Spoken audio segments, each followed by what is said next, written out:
Well, we're all working through this current climate, right? Trying to figure out how to achieve racial equity and inclusion. And some of those steps are being taken right here in North Texas, including at some of our largest nonprofits.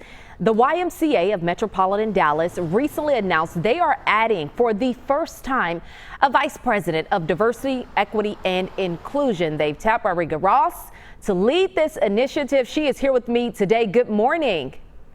Good morning. Congrats on the new role, by the way.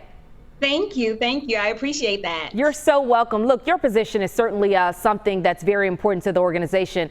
What are some of the issues that you guys feel need to be addressed, within the Y as it relates to diversity and inclusion?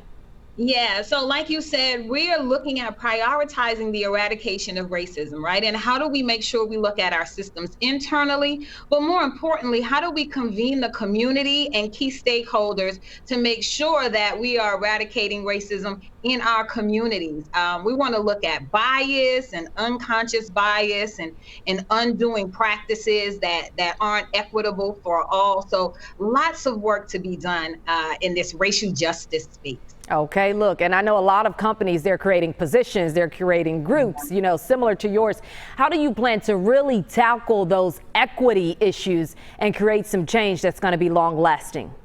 So we have to really just dismantle and disrupt some things, right? That's the bottom line. Tell the truth, look at things, get some facts, and then reimagine what an equitable space looks like. And that's internally and that's externally. We want to make sure that we get our boards and our volunteers involved. We want to make sure that our staff are trained up, that our communities have access to education and awareness. We want to be the conveners, right, in every one of our communities to make sure that these critical conversations are being had. And it's going to take a while. It's not going to be something that just flips overnight. It's not a switch that you just flip, but it's going to take commitment and it's going to take long-term strategies to make those things happen. Yeah, it's certainly going to take a commitment. Look, when it's not trending anymore, when people aren't talking about it, we're still moving forward. I like that you said that.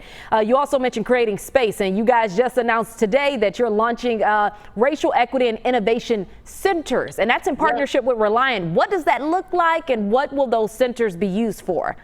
Yes, I'm so excited about this. So our equity centers will be housed at each one of our individual branches, and they will be nimble and focused on what that specific community needs. So whether you live in South Dallas, Southern Dallas County, North Dallas, Louisville, or wherever any of our branches are, those equity centers in the branches are going to be there to make sure that the folks who live there get what they need, whether that's feeding programs, whether that's access to voting registration or voting in and of itself, whether it's job readiness skills, whether it's making sure that we help undo some of the systemic stuff that happens in education for some of our young people. And then there will be this hub, this equity center that exists at our corporate office to just tie everything together and make sure that we're about doing the work and measuring it and holding one another accountable for getting the stuff done. I am so excited about this Reliant partnership. Well, you know what, Ms. Ross, I'm excited for you.